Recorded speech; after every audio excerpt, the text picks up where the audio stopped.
Okay, so welcome to our study abroad podcast series. So today we have Koyesha from UK who studied at the University of Manchester and will be sharing her experience in this podcast. So welcome Koyesha to our podcast. Thank you, Vishal. Okay, so we have some questions prepared for you. So I'll ask you those questions and we can open up discussions from those questions. So the very first question that I have for you is in your initial UG time when you were studying in India, what was the turning point when you decided to study abroad? Sure. So I've always been a big economics enthusiast. That is what I was pursuing my undergrad studies in from Loreto College, University of Calcutta, back in India.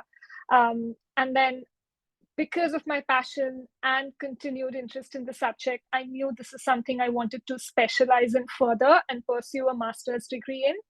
I was specifically interested in a very niche category of economics, which is development economics and policy making. And so when I did my research and trying to find out how I could pursue this specialization degree, India obviously has a 2-year master's curriculum, and I couldn't really find a specialized course in development economics. So that's when I started thinking about study abroad options and looking at universities in the UK. And there were obviously a few universities in the UK that were offering the course.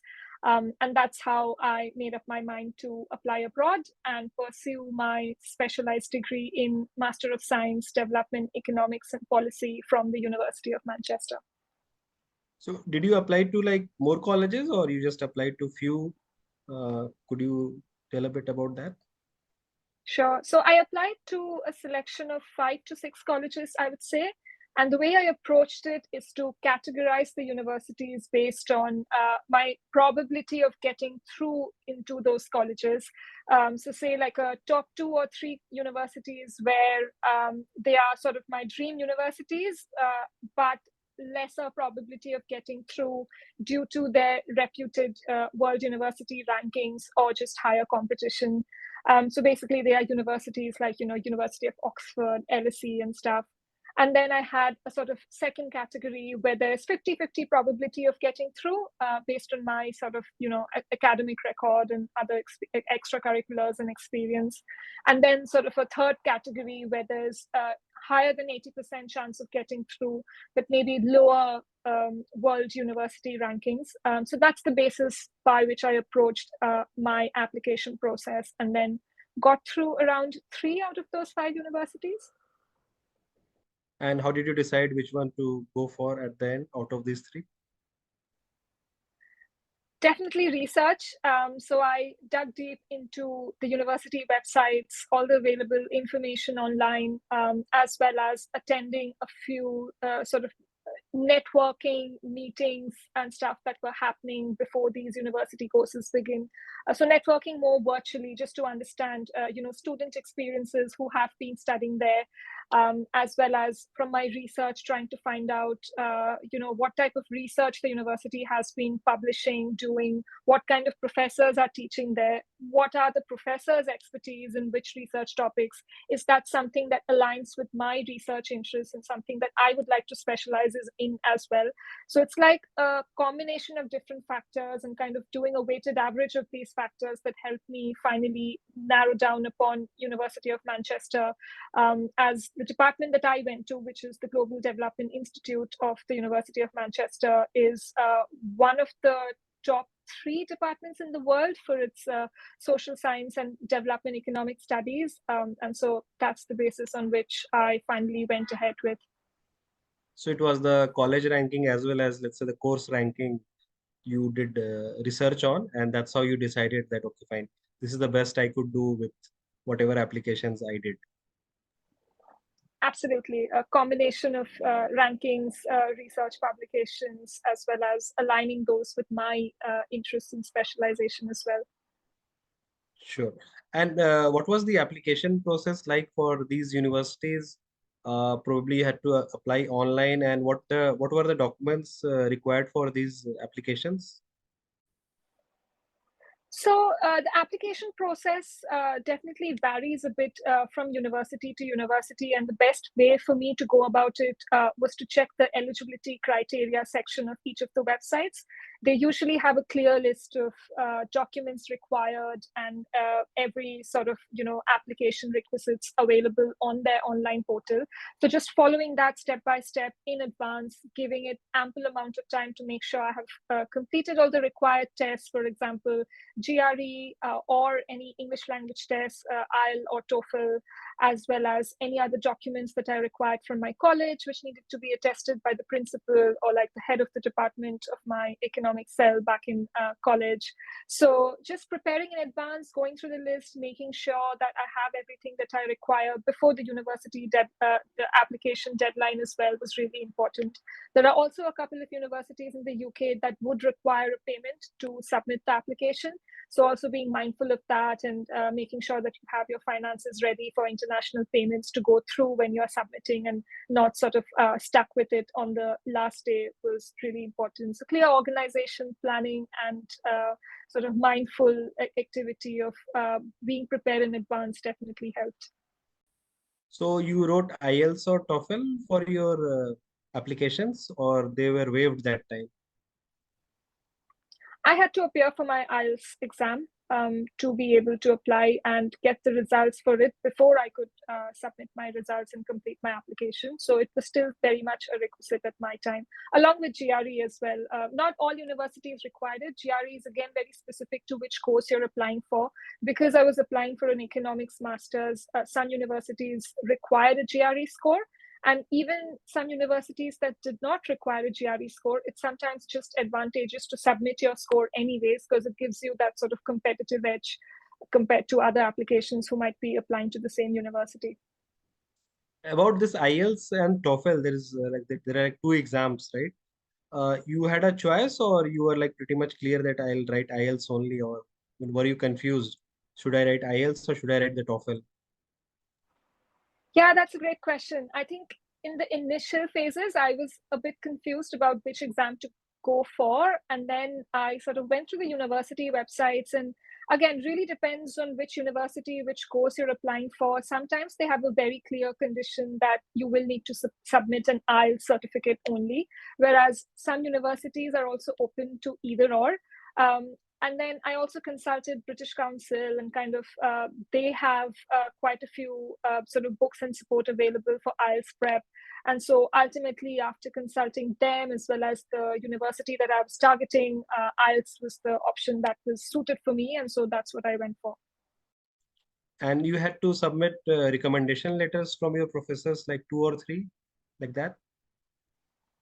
Yes, I did have to get letter of recommendations from my then professors at my undergrad level in Kolkata. So I got a letter of recommendation from the head of the department for the economics cell in my college, as well as a couple of other professors who were teaching me other modules of economics back in college. And then, yeah, it's also really important to kind of structure the letter in a way that would be, something that would be comprehensible by the university, and kind of aligning it with international standards, and what the set structure or format needs to be, and kind of making sure that the person who is writing the letter is able to give some personal advice and recommendation based on how they have observed you working or studying, or on your academic merits or extracurriculars. Giving that personal touch from a professor's perspective is really important to help build that trust for the reader who is ultimately reviewing these documents at the future university. Sure. And what was the visa process like? Was it easy? Was it hard? And how did you apply for that? Visa process, again, really clear instructions of documents required and things that I need to do in advance to be able to prepare my application and make sure that I am able to provide all the evidence and information that Home Office requires to be able to grant a student visa. So obviously having the important things like the university offer letter, even if it's something that's not final at that stage, and it's a conditional offer letter, because I was applying at the same year as my final year of undergrad, so I didn't have my final year results ready by the time I was applying. So I did receive conditional offer letters from the university, which meant it only becomes a final offer once I have been able to upload and share my final year results with the university that I'm going to. So that's fine, but as long as you have some offer letter, conditional or unconditional. And other important thing is to make sure you have your finances arranged based on, if you are self-funding your course, if you're taking an education loan, or if you have a scholarship body that is funding or sponsoring the whole of your degree, then making sure that you have the relevant financial evidence to prove all of that is really important to make sure that you get through your visa successfully and are not waiting last minute to get a decision on your visa. So once your visa was done, you had to come to UK and probably choose a flight that you had to take. Did you do the accommodation booking, etc., while you were in India, or you came here, and how was that accommodation arrangement for you? So accommodation is something I did book in advance before leaving India. Again, just for that mental peace and clarity to know where I will be putting up once I land in the UK. So again, that did require some level of research from my end, just to go through the different links that the university had sent to me before joining the university via email. University of Manchester also helpfully organized quite a few virtual webinars and sort of workshops for incoming students in that year to understand what the accommodation process looks like, the application process for it, what are the different types of university options that are available, accommodation options that there are available. So all of that was also really helpful to kind of understand the different options in terms of whether I'll be picking a university accommodation or is it okay to pick up a private accommodation. Another thing that helped is to connect with people who are, or at that time were currently studying at the university through LinkedIn, or like through mutual contacts who I knew have studied there in the recent past. So I could get their experience on how they went about their process in choosing accommodations, and whether private accommodation is more expensive or safer, and what's the right decision to take. So that's how I went about it, and then finally chose a private accommodation, which was 15 minutes walking to the university. So really convenient, budget friendly, time saving, and overall a really good decision. So you did consider this 15-minute walking distance as one of the factor, or it was by coincidence? It was definitely an important factor, because I knew that I would have to obviously, show up for morning classes, and also the fact that staying close to the university would enable me to make use of the different opportunities that would be available as a student there, whether it was for part-time jobs, volunteering activities, or just kind of socializing, networking for all the different events that the university would be doing. And I'm also a big library person, so making use of the facilities of the university while I'm there, and not maybe using that as a reason to be lazy and not turning up at the university because I stay very far away. So I think both in terms of distance of commute as well as safety measures, it was really helpful to stay close to the university campus. And when you did fly to UK, how did you choose your flight? Like, what was the destination you used to fly from and fly to? So I'm from Jamshedpur, and then the nearest international airport for me was Kolkata, and so it was naturally kind of an easier decision to start from Kolkata. And then I had also fortunately met a couple of friends who were going to University of Manchester in the same year on the same date as well. So obviously, kind of aligned my plans with them to make sure that we can all depart at the same time from the same airport and reach together. So you have that kind of mental peace and support with you throughout the journey, especially when you land in a new city and new country and don't know anyone. It's good to kind of have those couple of contacts, again, through networking events organized by the university and by British Council, which really helped me build those contacts in advance and make sure I had a support system in place before I left India and reached Manchester. And you did fly to London, or how did you fly? Which location did you fly to? So I landed directly in Manchester, but the flight had a layover. It was via Amsterdam, and that has an interesting story in itself because during the layover in Amsterdam, my luggage basically never landed in Manchester. So when I arrived in Manchester, for the first day in the UK, I was without my luggage for 5 days. And that has a whole interesting story to it, which I won't get too much into detail of. But the only sort of lesson learned and a big tip from that experience is whenever you're flying, at least with, because your hand luggage can never go missing and that's always with you on the flight, always carry extra pair of clothes and your essentials in your hand luggage, because you can never rely on the airlines and on your main piece of luggage to arrive on time. Sometimes, if you are really unlucky, like I have been. But yeah, it was not the first day that you would have imagined landing in the UK, but those are lessons learned. Yeah, but I guess because you had your accommodation booked and also you knew where to go and sort of crash and then put an address there that okay fine please drop my luggage to this address instead of let's say getting to the hotel etc. and then changing accommodation and then you have to again tell them that okay fine now please deliver here. So Oh, okay. 100%. It definitely helped having a fixed address in Manchester, because the moment I landed in Manchester airport and I had to fill up that lost luggage form, I had to put in an address to where they could send the luggage. So having a fixed location definitely helped. So at least I had that peace of mind that they're going to arrange it and send it to me whenever they can. And I don't need to go running behind the luggage to find where it is. So it did arrive after a couple of days, and the second one arrived after 5 days. So I did eventually find my stuff. And I guess it was a happy moment for you. Very relieving. Can't explain how satisfying it was to finally find all my Indian food and snacks in the luggage and my clothes and all the essentials back to me. Sure. And what was the initial food adjustment for you? Like, was it hard? Was it easy? You cooked your food or you sort of mixed getting it from outside and cooked some? How was the food arrangement? Definitely cooking by myself. I think being on a student budget in itself is quite tight and challenging. So eating out wasn't that much of an option for me.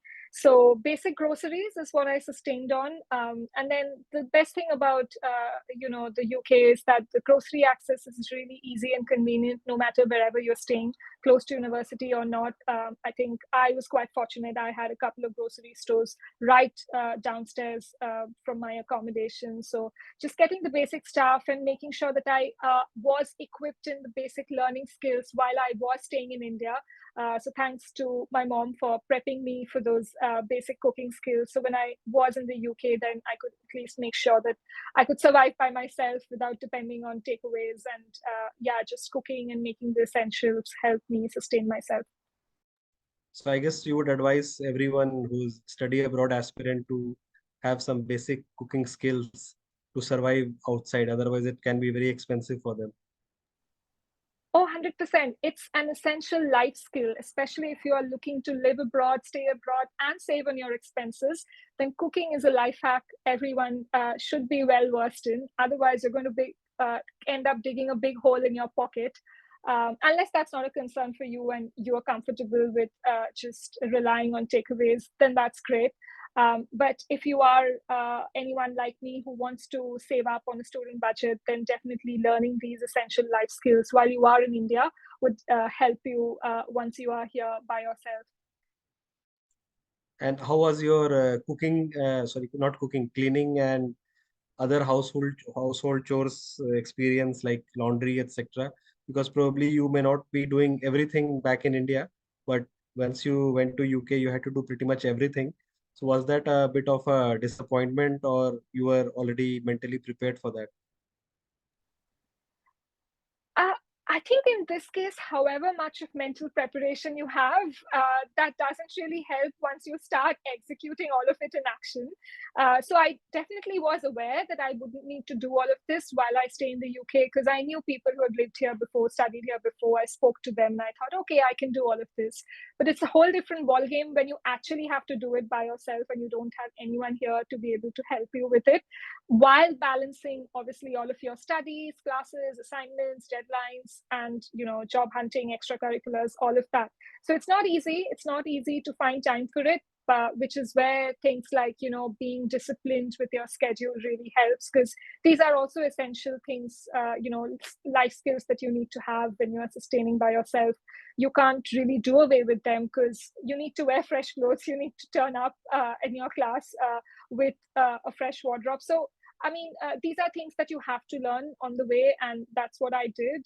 It wasn't so much a problem, because I was quite flexible and adaptable. So just following the instructions of the accommodation, trying to understand how things work in terms of setting up the right process and payment and things like that, helped me get about the process with laundry or cleaning.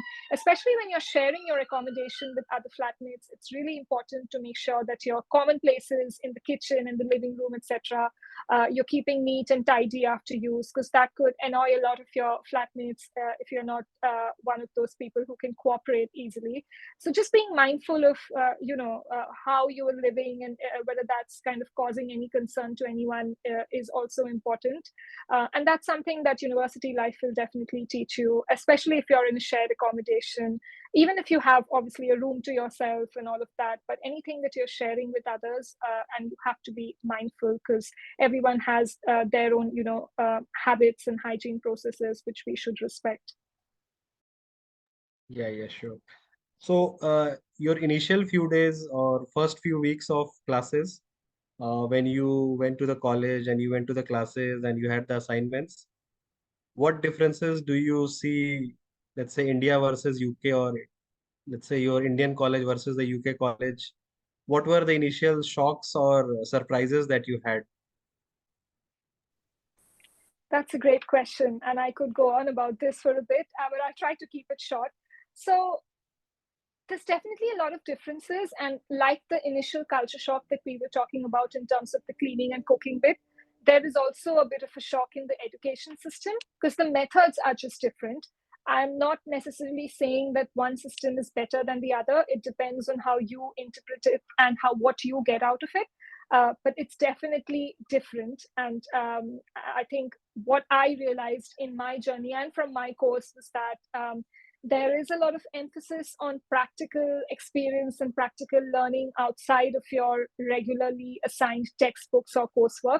For example, trying to relate it to real world case studies and trying to interpret those sort of economic theories with what's happening in latest in the world of economics, and any kind of practical lessons from there. Another important thing was critical learning skills. That's something I don't think I got much exposure to when studying in India, because I think in India there's definitely more of an emphasis on the rote learning, and you have assigned textbooks and kind of syllabus, and you just kind of stick to that. And your professor or teacher might just tell you, oh, these questions came last year, so let's not focus on that. Let's just focus on what might come this year. So you can easily sort of consider some parts of the syllabus redundant, and you wouldn't need to go through it. And then I think what happens when you come to study in the UK is that you get a lot of reading material. It's like an endless list of papers that you'll need to read online or browse in the library. And there's limited books as well, in terms of everyone sharing the same book in the classroom. So there's a lot of reading to do, which is great, because the more you read, the more you learn, the more questions come up. And then we also got some specific assignments from the professor at the university in the UK, where they used to ask us to basically read through sort of paper of a Nobel Prize winning economist, and then tell us to criticize that paper. And my first reaction was, I am just here to learn, and I don't know how to criticize a Nobel Prize winning economist's research, because obviously they've won the Nobel Prize for it. How am I supposed to criticize it? But that's how it was sort of a turning point in my way of thinking as well. Academically, it definitely developed my critical thinking skills to be able to analyze better, to be able to use data as evidence to back any sort of decision or conclusion I was coming to in my own research. And then also, I think expanding my own understanding and knowledge of the different types of research styles and how to approach them. And I think professors were quite hands-on as well from their own experience of, all the different papers that they publish and actively work on with students. There's a lot of learning opportunity here, which definitely helped shape my thinking and personality in a lot of ways. Having said that, I also think the Indian education system, at least at the undergrad level, was definitely helpful for me in economics, because there were certain topics or modules in my master's in the UK when, let's say, the professor asked someone in the class to, stand up and talk about a particular theory. And I remember no one was able to answer the question except me. And I just could comfortably, explain the theory and what it stood for. And that was only because I had that sort of deep level of understanding from my undergrad days, where I did probably have the opportunity to study things in detail. And again, I haven't done undergrad in the UK, so it might not be like for like comparison. But what I did understand from all the other master students who maybe weren't able to answer that question or did not maybe come across that topic before is that I definitely had a deeper and more technical knowledge of the subject compared to my peers, which is credits to what I did in India during my undergrad days. So there's a mix of, good and bad on both sides. And it's how you kind of use both of those systems to your advantage to form your own understanding and be successful in your own research and dissertation at the end of your master's. What was the class size like? Let's say your UG versus PG, the number of students in your class, how was that number changing? For my course, I would say it was pretty similar. Undergrad in Kolkata for my economics course was about 22, 25. And then at the university in UK, it was also about 22.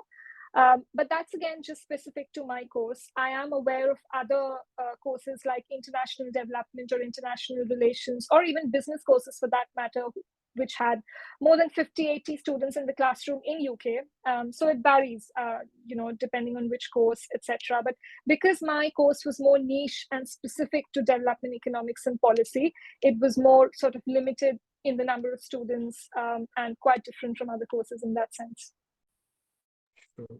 And what was the part-time job internship opportunities you got like in your study period in UK? So part-time jobs was something I was quite keen on as soon as I landed in the UK, because I knew I had to make some extra money, just in terms of pocket money to be able to travel around the city or the country in general to explore, because I knew I was just there for a year and I had to make the most of it. So from the first day itself, I was actively looking for part-time job opportunities through the university website portal. So University of Manchester has a specific, part-time job or sort of internship opportunities portal where they regularly publish any job vacancies within the university itself. So that's what I did. I kept looking regularly, and then I applied for a particular position as the events ambassador for their alumni department of the University of Manchester. And so what my role entailed was to basically, whenever they had any alumni events at the university, I would be there to help with the organization of the event and kind of network with people. And it was a fascinating experience because I met alumni who were, had passed out from the university 50 years back or something, and they were currently, 80, 85-year-old and talking about their times at the university. So it's a wealth of knowledge and wisdom to learn from these people and kind of using, again, those networking opportunities to expand your own ways of thinking and learning. So although the part-time job obviously gives you that sort of additional income, but it also throws up those additional networking opportunities that can be really beneficial for your own personal development, especially in terms of the skills and the practical exposure you get. Because I got customer service experience, and sometimes I was organizing events as like a student ambassador or events manager, where I had to deal with 800 students queuing up. So like queue management and interacting with the students about the alumni services of the university teaches you a lot in terms of customer service, patience, and time management. So essential skill sets there I picked up. But Manchester being a football city, a lot of my friends also worked at the football stadium, which is again a sort of big department where lots of students worked part-time and earned really well too. So I think lots of opportunities, definitely, with Manchester being a diverse city, and lots of opportunities, whether it's cafes, restaurants, football stadium, whatever it is that you're after.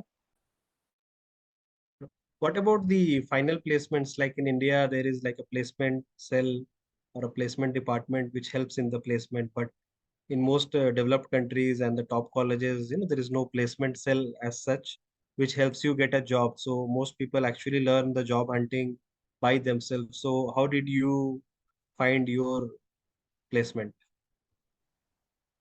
Yeah, so interestingly, there is no placement system in the UK with these universities unless you've applied for a sandwich course that has a placement inbuilt into the course, which was not the case for me and most other people that were studying with me in the UK at that point. So what that basically means is that you will have to go about looking for a job yourself, and that means doing your job hunting yourself online, through all the different mediums and portals that you can use possibly to look for a job.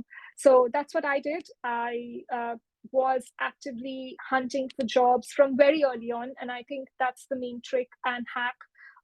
If you are interested to work in the UK after the completion of your degree, the biggest mistake is to start applying after you have finished your course, because then it's too late. And there's obviously an application sort of recruitment phase that companies have, and that's usually towards the fall season or like the end of the year when most of these application stages close. So being aware and mindful of when those deadlines are, when the recruitment phases are active, and making sure that you are utilizing those windows was the key thing for me. So I started applying at the sort of end of my first semester, early second semester. And then, I used, all the different job search engines as well as LinkedIn and stuff to look for job vacancies that would be relevant for an economist profile. And I was also very open to kind of looking for opportunities in any field, any sector, any geographic location as well, because I knew that this was going to be the first job that I'm applying for. And I didn't want to limit myself by being very specific or rigid about this is what I want to do and this is where I want to work. So the more open and flexible I could be, the more number of opportunities I would get in terms of applying. And then the higher the probability of me getting through a job as well. So that's the kind of technique I used. And also being careful about which jobs can actually sponsor you if you are applying for an international job in the UK or Europe or wherever, because not all jobs can sponsor the work visa. So being mindful of that and being effective with the time as well was important. Tailoring my CV to the requisites of each job and not just sending out the same cover letter or resume to every job that I was applying to. So quality over quantity, time management, while balancing obviously my classes, my assignment deadlines, exams, all of that wasn't easy, but that's just what I had to do to be able to find a job and continue working and staying in the UK. So you found the job before graduating or just after graduating? When did you, what was your gap time? Was there any gap time after you graduated and you started your work?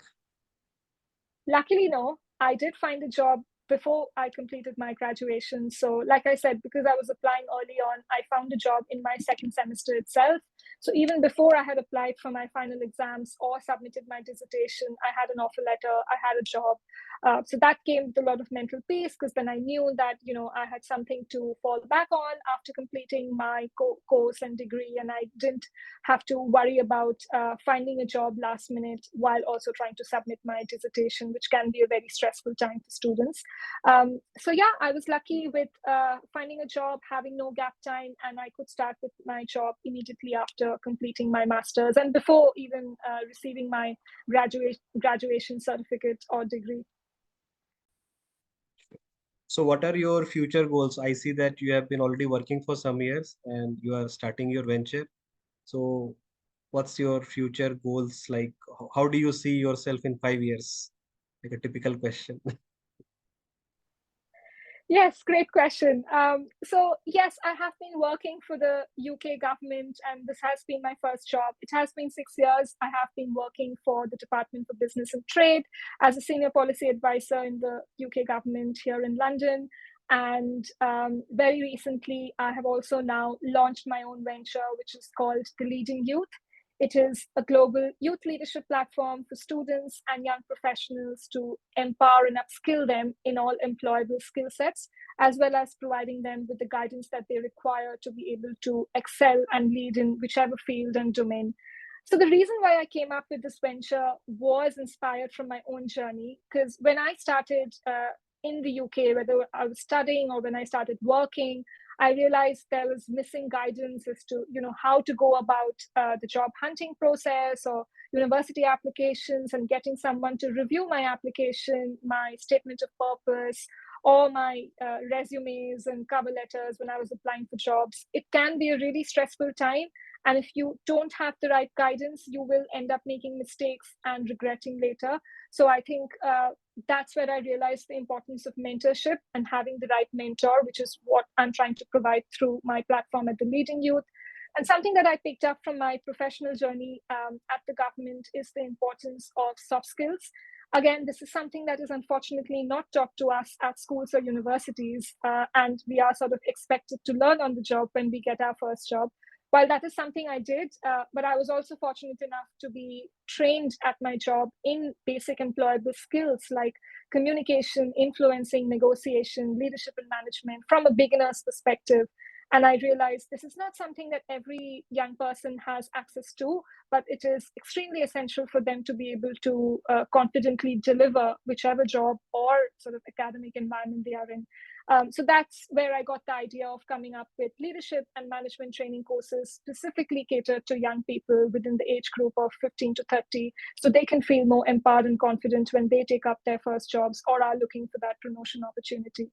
So I think because my venture is so new, my goal for the next 5 years is definitely to be able to successfully implement my ambitious goals and make this a successful venture where I see myself to be able to help numerous young people all around the world, especially within UK and India, because I come from India and I've built my career journey in the UK. So I definitely want to start from these markets. But in terms of the next 5 years, I also have the vision to expand it beyond UK and India at a global level, and to be able to reach out to as many young people as I can to help them with things that I may not have had the help in, and to just make our world a better place with finding the opportunity and the trust in better future leaders that will lead this world to a better place. So our final question now, coming to the final question, what would be your advice to the youngsters who are aspiring study abroad students in India, let's say, and they wish to probably go to abroad studies within 3 to 4 years, UG student as well as school student? Any advices that you would like to give them?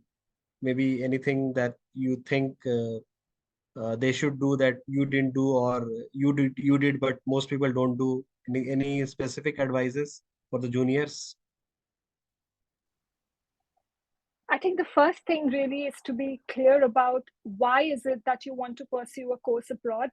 How is it going to add value to your life, you as a person, and then your resume? Because I think we all approach it from a very sort of, that sort of artificial perspective of, oh, this is just looking fascinating and the life abroad looks amazing. And we just want to do it because everyone around us is doing it. But I think you need to be clear about why is it this could add value to you and what benefit are you going to get from this. Obviously, going abroad, studying abroad is a transformative journey, like it has been for me. I have gone from being an introvert back in my school days in India to becoming this confident young leader now. And I have been a witness myself to the transformation that this journey of living abroad can bring for you. So I definitely encourage it, but I would encourage it with the right consciousness of how you see yourself developing with this opportunity. And then once you are in the UK, making the most of the time that you have got and using the right opportunities, the right network to be able to leverage them to your advantage is the key thing. Whether it is, if you're just here for a year to just learn and go back, that's also fine. But especially if you're looking for jobs, and I think that's one question that I definitely get asked a lot in terms of how I ended up finding a job. It's not easy. It does require a lot of perseverance, dedication, determination. You will face a lot of rejections, just like I did. But really being resilient and being focused on your goals at the end of the day is the key to success. And continuing with the fuel of passion in your mind is going to help you survive those tough days when you will feel like giving up and going back to the comforts of your hometown. But I think just being really aware, conscious, and focused on your goals and how you want to develop yourself through this journey is something that will help you sustain yourself in the long run and be able to achieve your goals as well. Okay, Koyesha, so that's the end of our time and podcast. So thank you very much for your time and sharing your experiences. And we hope that your experiences can help a lot of people in India who are aspiring to study abroad as well as work abroad and start up abroad also, as you have all three experiences now. So thank you very much again. Thank you for having me, Vishal. Okay, we'll end the session now. Thank you.